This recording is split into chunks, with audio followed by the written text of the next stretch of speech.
리플과 미 SEC의 지속적인 법적 분쟁을 면밀히 모니터링해온 변호사 존 디튼의 경우는 미 SEC는 2018년 6월 13일까지도 XRP가 증권이라는 결론을 내리지 않았다라는 언급을 하였습니다.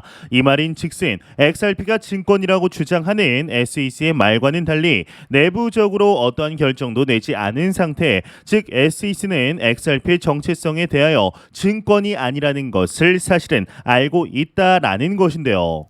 구독과 좋아요, 알림 설정 부탁드립니다. 안녕하십니까. 암호화폐 정보를 전달해 드리는 닥터 비트맨입니다. 네, 화요일입니다. 어떻게 오늘 하루 잘 보내고 계신가요? 현재 크립토 마켓 상황이 그리 좋지 않은 상황 속에 비트코인의 채굴 난이도, 전체 네트워크의 컴퓨팅 능력, 채굴자의 수익 등은 항상 시장이 주목하는 중요 지표 중 하나입니다. BTC.com의 데이터에 따르면 비트코인은 이달 23일 블록 높이 80만 4,384에서 새로운 난이도 조정을 했고 이때 단숨에 6.17% 상승한 55.62 해슐라이트를 기록해 사상 최고치를 경신하였습니다. 이 난이도가 높아진 이유는 비트코인의 전체 네트워크 컴퓨팅 능력이 새로운 최고 수준으로 계속해서 높아지고 있기 때문인데, 이 해슐레이트 인덱스의 데이터에 따르면 BTC 이제 컴퓨팅 파워는 이달 18일 한때 414 해슐레이트를 돌파하였는데요. 이는 2023년 초 대비 62% 이상 상승한 수치입니다. 현재는 485 해슐레이트 부근으로 다시 내려온 상태이죠.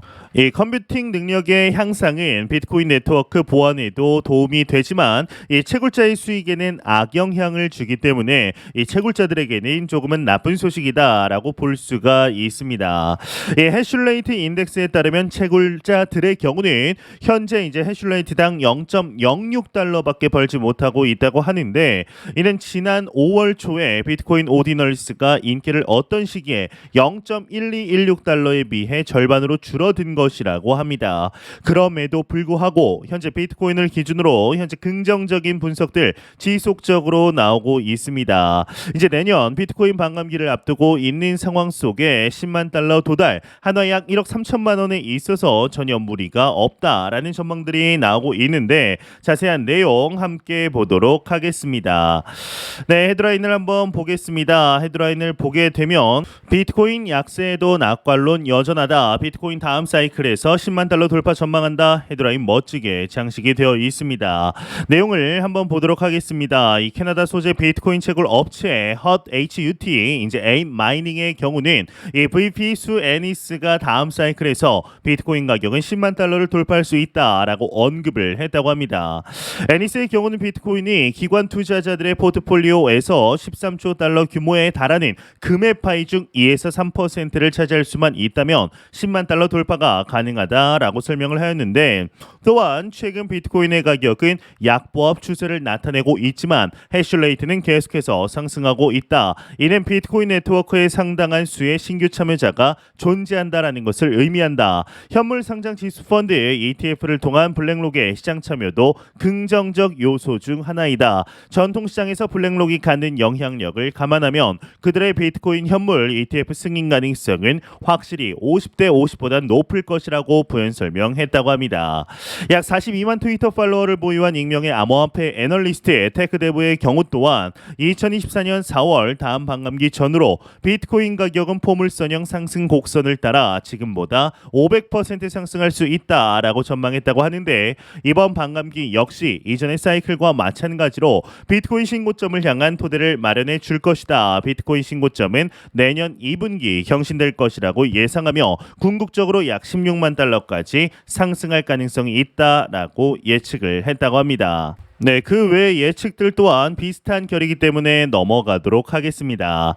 네, 이제 8월의 중요 이벤트였던 이 7월 FOMC 의사록 공개와 잭슨홀에서의 제롬 파월 의장 연설이 마무리되면서 이제 큰 하락은 끝난 것 아니냐라는 기대감이 조금씩 새어 나오고 있습니다.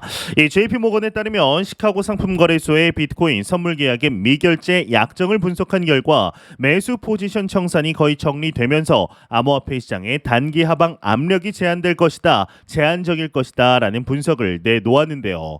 이제 6월 중순 이후 블랙록과 피델리티 등 대형 금융기관의 비트코인 현물 ETF 신청과 7월 리플의 부분 승소 소식으로 시장이 상승을 막기도 했지만 이 8월로 오면서 시장은 급격하게 하락해 현재는 블랙록 비트코인 ETF 호재 이전으로 돌아온 상태입니다. 이 시장은 비트코인 ETF에 대한 기대를 상당 부분 접은 것으로 보이는데 당장 올해 승인이 나기도 어려운 상황이고 SEC는 블랙록을 정면으로 들이받고 있지 않지만 그렇다고 크립토에 대해서 호의적이지도 않는데요. 이 투자은행의 거시 경제에 대한 비관적 전망도 암호화폐 가격 하락을 부채질하게 됩니다. 이 기술주 거품 붕괴는 물론 이 미국의 금리 상승, 중국 경제 위기 우려 같은 이벤트가 끊이지 않으면서 시장으로 나올 만한 자금이 쏙 들어가 버린 것이죠. 일론 머스크의 스페이스 X의 비트코인 처분 소식은 설상가상으로 시장 하락을 더욱 부추기게 됩니다. 사실 여부를 떠나 이런 이슈들이 터질 때마다 코인마켓은 원래 하락할 가격보다 더 크게 빠지는 경향을 보이곤 하는데요. 이 코인의 하락 추세가 무서운 이유는 이 정도면 됐겠지 싶을 때 더 크게 빠진다는 것이죠. 현재 이 크립토 마켓에 대한 규제의 속도가 이제 그 어느 때보다 높은 상황인데 이 얼마 전 미 연준의 경우는 스테이블 코인에 대한 규제안을 발표하게 되었습니다. 이 규제안의 경우는 시기 자체가 참 신기하게도 페이팔이 스테이블 코인을 출시하겠다라고 밝히고 바로 다음 날 나오게 되었는데요. 이 연준의 경우는 이번 규제안을 통해 은행권이 가상자산 관련 업무 등을 수행할 때 적용되는 신규 업무 활동 감독 프로그램을 제정했다라고 밝히게 됩니다. 이 해당 프로그램의 경우는 은행권이 암호자산, 이 블록체인 등과 같은 신규 업무 활동을 수행하는 것 자체를 주요 감독으로 대상하게 되는데 은행이 비은행 기업과 제휴하여 소비자에게 각종 신기술 기반 금융 서비스를 제공하는 것 역시 감독 대상에 포함하게 됩니다. 이제 어찌 보면 이 규제안 자체가 다소 답답해 보일 수 있는 것이 사실이죠.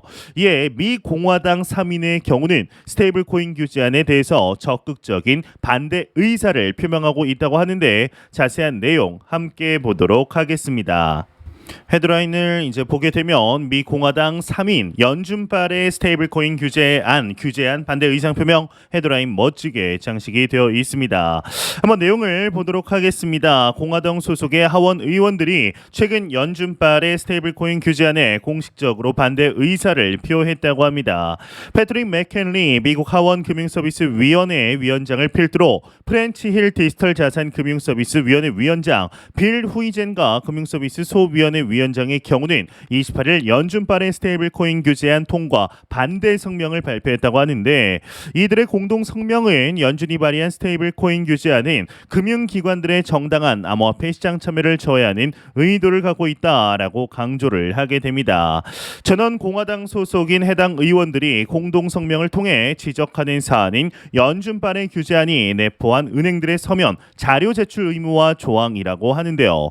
연준은 이번 달 초 스테이블 코인 규제안을 발의, 이제 은행들이 스테이블 코인 관련 사업 참여 전 이제 연준이 요구하는 다양한 서류를 제출한 뒤에 연준의 승인을 의무적으로 받아야 한다라는 조항을 담았다고 합니다. 또한 이제 앞서 보셨다시피 연준이 주도하는 암호화폐 시장 감시 프로그램에 적극적으로 참여해야 한다라는 조항도 있는 것이죠. 이제 이 프로그램 이름이 신규 업무 활동 감독 프로그램으로 방금 전 알려드린 내용인데요.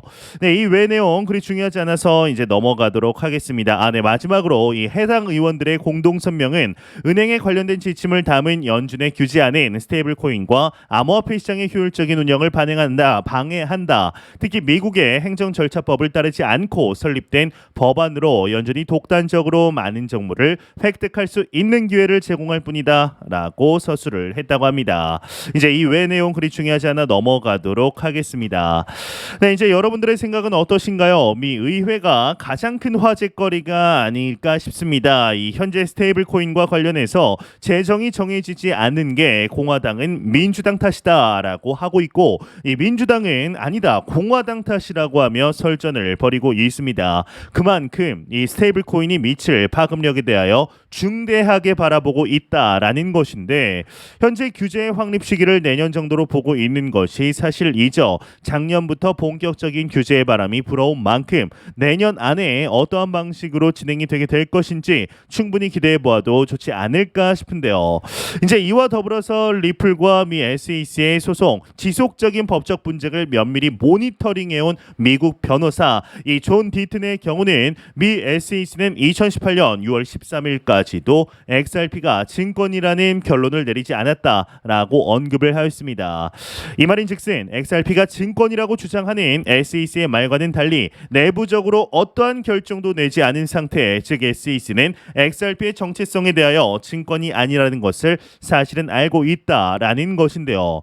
이 존 디튼의 경우는 자신의 X를 통해서 이제 트위터를 통해서 SEC의 집행부 소속 변호사들이 작성한 해당 메모는 아직 기밀로 분류돼 대외적으로 공개되지 않아 정확한 내용은 파악할 수 없다. 하지만 사라 네번 판사는 해당 메모에서 변호사들이 XRP에 대한 조치를 취해야 한다고 권고하지 않았다라고 언급을 했다. 만약 메모가 작성됐을 당시 SEC가 XRP를 증권으로 판단했다면 그들은 상응하는 집행 조치를 나섰을 것이다 라고 설명했다고 합니다. 여태까지 SEC가 보여준 모습들을 봤을 때 이 존 디튼의 발언이 확실히 신빙성이 있습니다. XRP가 확실하게 증권이라고 2018년에 판단을 했더라면 그때 당시 바로 어떤 액션을 취했을 텐데 전혀 아무런 액션이 없었다라는 것이죠.